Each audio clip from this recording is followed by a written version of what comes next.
Good morning, or good afternoon, as the case may be. Morning or afternoon for you, it's evening for us. How are you? I am fine, looking forward to talking to you. Well, you know, every parent is proud on the birthday of a child, and you must be very proud now that Hal's birthday is finally coming up so many years after 2001 was released. Well, of course, there's a problem here because he has two birthdays, one in the book and one in the movie, and I'm never quite sure which is which or why we changed. I wanted to ask you about that because in the book he was born in 1997, and in the movie he was born in 1992. And Kubrick, of course, was very insistent on that he wasn't going to be fooled for a second that the birthday was in 1997. How did that happen? I have no idea. Could have been a fluff of the actor. I just had any ideas whatsoever. And but obviously we've missed 92, so let's make the most of 97. Absolutely. And 97 is, of course, what you wrote in the book, and you also mention it in the notes at the end of 3001, The Final Odyssey, which is coming out this early next year, I believe.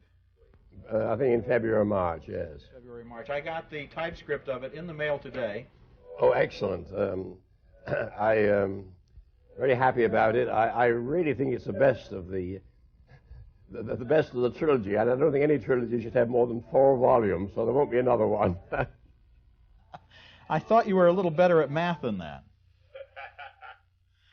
Let me ask you how you originally created Hal. We know, of course, the famous story of how Kubrick approached you, and you remembered this short story that you had written called The Sentinel, but there were many, many steps between that first meeting and the screenplay and novel of 2001. And at what point did the idea of Hal begin to emerge? Well, you're ask me to dredge up memories that are overlaid by many other stratas of books and movies and things. But this all began in 64. I can't really believe the date, when I was actually moonlighting at Time Life. And incidentally, by an odd coincidence, the issue of Time that just arrived today has got a letter in it about 2001, how it anticipated the future. And Sandy contacted me. In fact, he contacted me before I went to New York to work on the Time Life Man and Space project. And we sort of brainstormed together for quite a few days. And what I did, I went through the stories I'd written, and I made a list of about 6. And said, here's some basic ideas. And I sold them all to Stanley, all 6. And the only element he used, really, was from The Sentinel, a short story about the discovery of an artifact on the moon. And then I bought back the ones he didn't use from Stanley and hoped one day I'll be able to resell them to somebody else. Now, who invented what after all this length of time, I have no idea. We were sort of bouncing ideas back and forth in like a table tennis match. Certainly at that time, you were much more optimistic about the possibilities of artificial intelligence than people are today. Oh, I don't think so. Artificial intelligence is roaring along. And in fact, I've just got a fax from Jet Propulsion Laboratory, and this is rather interesting. I'll tell you what they're up to. I'm just reading from the letter from Dr. Richard Doyle, who is the head of the Autonomy Technology Program. And listen to this. We are holding in January 1997 a symposium on the topic of intelligent autonomous systems for space. Intelligent autonomous systems. Well, that's exactly what HAL was. But it hasn't really developed artificial intelligence on the timetable that was suggested by 2001. We seem to be about as far away today, don't you think, from HAL as we were then, or not? Yes. Artificial intelligence always seems about 20 years in the future. When I saw you in 1958, you were speaking at the University of Illinois in Urbana. Did that visit have anything to do with friends you had there, and did it lead to Hal being born in Urbana? Oh, very much so, because my maths professor at King's College London was George McVitie, who later went to University of Illinois, and my placing Hal's birthday there was really a tribute to George. and who is dead now for many years. He was a leading cosmologist, incidentally, as well as a mathematician. And by an odd coincidence, the supercomputer center now is at Urbana. Now, whether that's a coincidence, I don't know. Let me ask you some questions about HAL that I'd really be interested in your opinion on. Do you believe that the problems that Hal experiences at the end of the movie are a programming error, or is he jealous of the fact that humans want to usurp his role in the mission? In other words, has he had a human emotion, or has he had a programming mistake? I think I'll pass on that one, but remember, the 4 books are not exactly sequels. They're in parallel universes now, and I may have changed quite a few ideas. Some I've forgotten, some were not relevant anymore, and some, in fact, clashed with later developments. Obviously, the time scale has gone completely wrong. 2001, the storyline can't happen before, at the earliest, maybe 2030. And, because the whole space program is sort of on hold now. But it's hard to remember that when we worked on 2001, from 1964 to 1968, roughly, NASA was seriously planning to put men on Mars in the 1980s. Well, now we haven't put men back on the moon yet. One of the things that intrigues me in 3001, your new book, is your idea of the sort of space elevator, a permanently orbiting ring above the Earth, connected to Earth by a fabric made out of Buckminster fullerenes, which would allow a person to be lifted from the surface of the Earth up to this space station at a cost of only about $100 worth of electricity. That's true, and in fact $10 for the round trip, because you get most of the energy back when you return in the Earth's gravity field. No, this is an idea I developed much further in another novel called The Fountains of Paradise, where I describe the building of the space elevator, incidentally from a mountain in Sri Lanka. Now, that book was recently carried up in the space shuttle by the crew of Atlantis when they did the tether experiment. And I have a wonderful photograph of Jeff Hoffman holding the Fountains of Paradise, floating in, of course, in space beside him with the Earth in the background. Now, that is a story I'd love to see filmed one day. Another interesting fact, Buckminster fullerene, the material that will make this possible, was, of course, named after Bucky Fuller, who I last saw in this very room. And a couple of weeks ago, the chemist who, one of the co-discoverers of this material, got the Nobel Prize. So all these things are, pointing in the direction one day we may be able to make the space elevator, and then the universe will open up. Another idea that you've come up with recently that I found fascinating is the soul catcher. The idea that apparently a computer or computer-like device could have enough complexity and memory that it could store and recreate a person physically, emotionally, and spiritually. And you say in the notes at the end of 3001 that the memory that it would take to do this is less than you originally thought. Well, it's about 10 to the 15th or so, but it is a thought that one day we may be stored in something about this size, not only our bodies, but our minds, our emotions, everything. I think it's a pretty scary idea, but I have developed it in 3001, and it's not really original. I mean, the idea of storing personalities goes back to science fiction, and a number of people, in the business now are taking it seriously and working on the idea.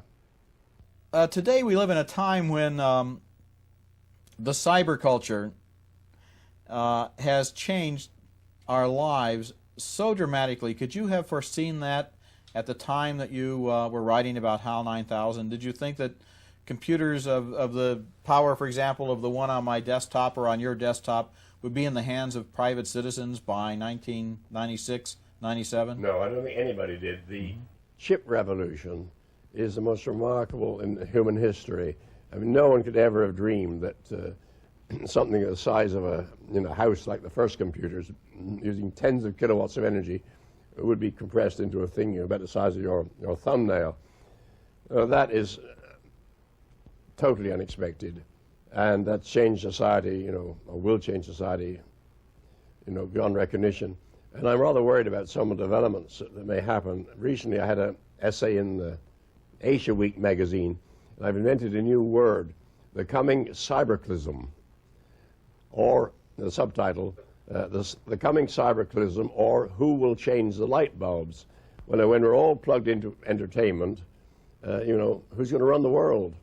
Let me ask you something that is an obvious question, I think, for any science fiction writer, including the greatest of them all. What were your thoughts when you read about that rudimentary evidence that they might have been able to prove that there had been life on Mars?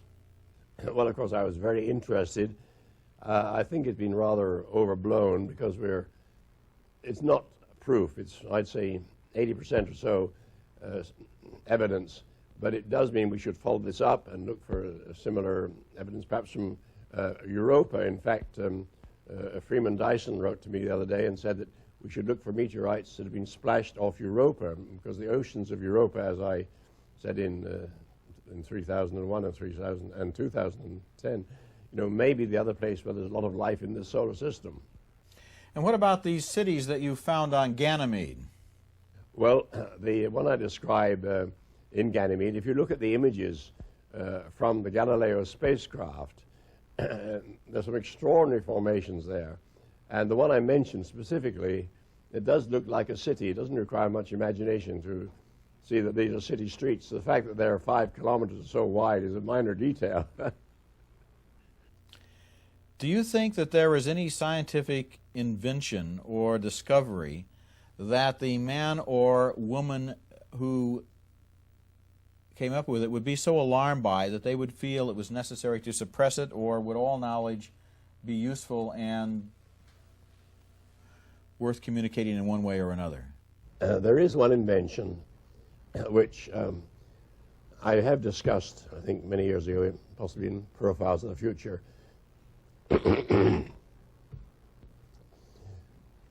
And that is a time probe. If we could ever invent something that would reveal the past, so we could see anything that ever happened, when you think of the implications of that, they're pretty appalling. And would human civilization survive such a thing? I just don't know. I don't think it's possible, but I can't rule it out. And if a time probe could be created, then all the mysteries, all the secrets that ever happened will all be revealed. Total transparency. And I think that's the most terrifying invention I can think of. So if you were to invent the time probe, you might want to seal up your notes or even burn them. One of the problems, of course, would be that if you did have a time probe, there would be so much time to probe that you would never live long enough to do it. It'd be a bit like the web. You've written a lot of great science fiction stories and novels. Do you think that there is one you've written that would make a great movie and you haven't been able to convince a producer or director of that? What would be your favorite unfilmed project to film? Oh, that's an easy one to answer. I think my best novel is The Songs of Distant Earth. And incidentally, Mike Oldfield has just done a beautiful suite based on it, and he's already sold over 100,000 copies. Well, the Songs of Distant Earth was, in fact, I think, yes, Michael Phillips optioned it at one time, but the option has lapsed. Meanwhile, I've got several of my stories on option. My Meteor Impact story, The Hammer of God, Steven Spielberg has just renewed the option on that, so I hope that will go ahead. There's work on Fall of Moon Dust. Childhood's End has been sitting at Universal for about 40 years, and I'm a bit upset because the opening of Independence Day, which I've not yet seen, is identical with that of Childhood's End. And you sent me an email saying that, oddly enough, the ending of Independence Day was an example of anticipatory plagiarism in which they stole the ending from your forthcoming novel before it was published. Before I even got around to thinking it.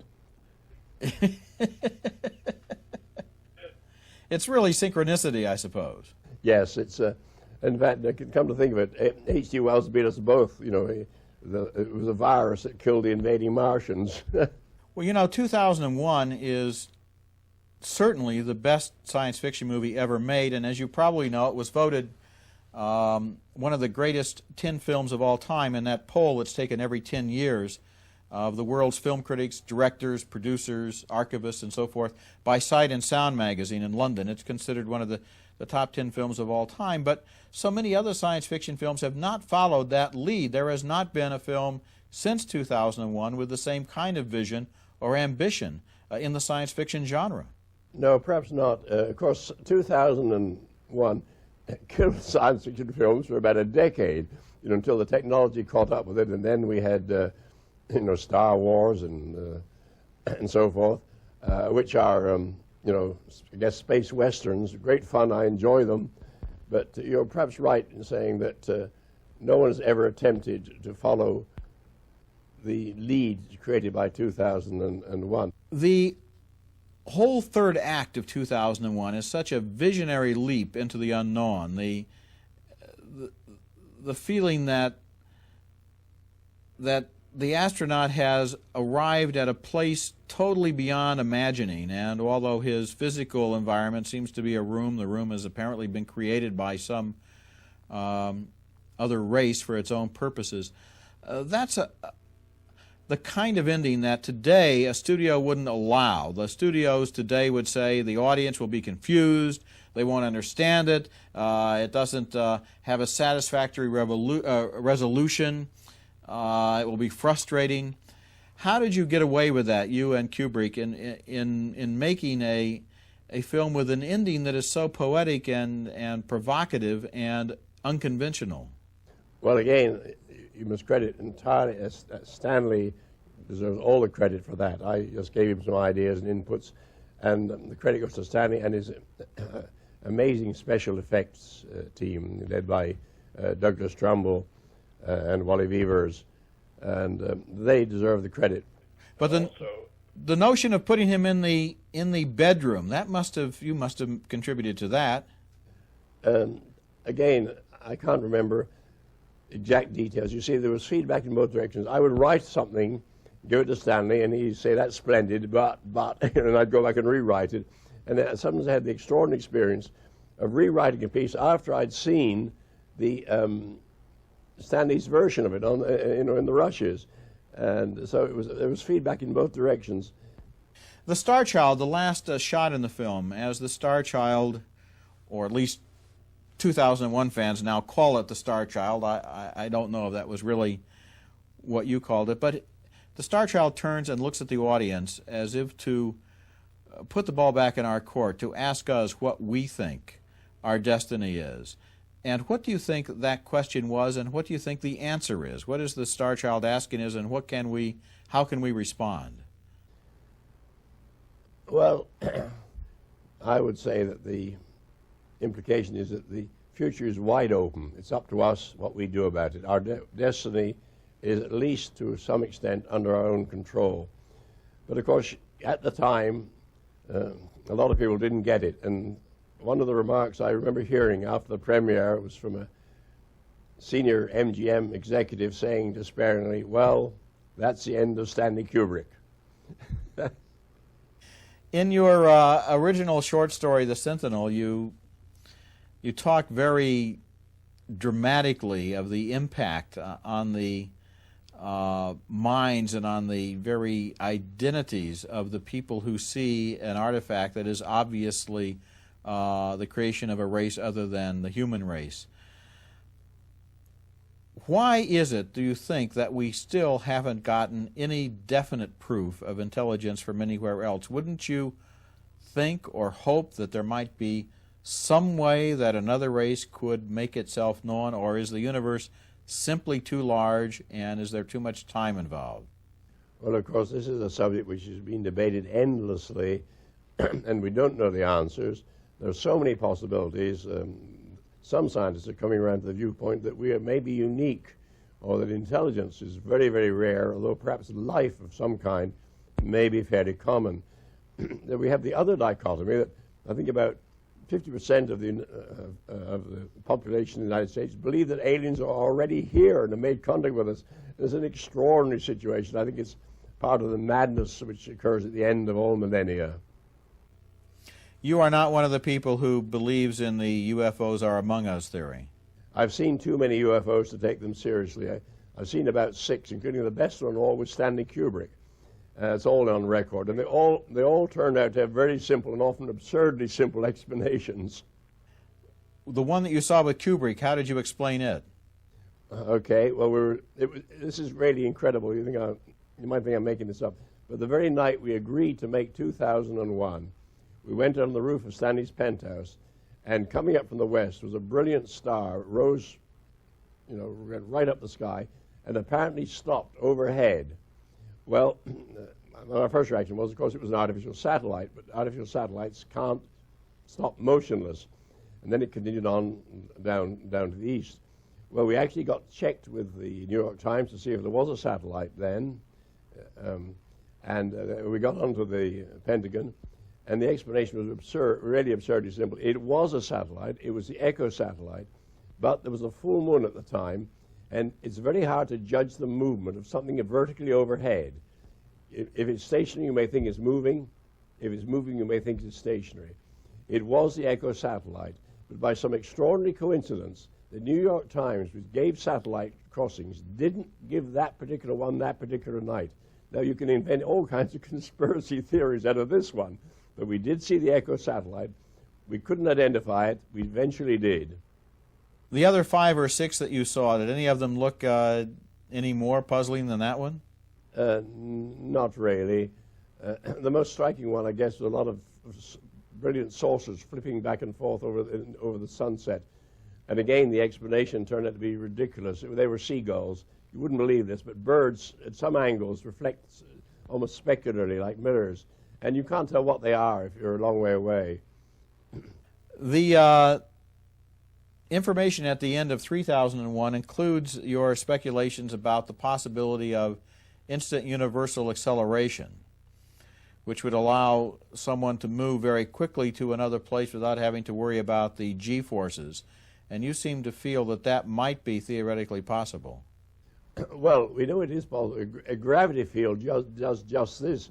If you were falling in the gravity field of a black dwarf or a neutron star, you could be accelerating at 1,000,000 G, and you wouldn't feel anything until you got so close that the tidal forces tore you to pieces. So, nature has provided a space drive in a way. If we can ever control gravity, and there are some hints that this might be possible, then we would have a space drive. When you started as a science fiction writer, the genre was not very respectable. There were some good magazines. John Campbell, of course, at Astounding was trying to do some very high-level stuff, but many of the magazines were pulps on the level of thrilling wonder stories and amazing stories. Today, science fiction is a genre with bestsellers, with professors, with PhD research projects, with books of criticism, conferences, symposiums.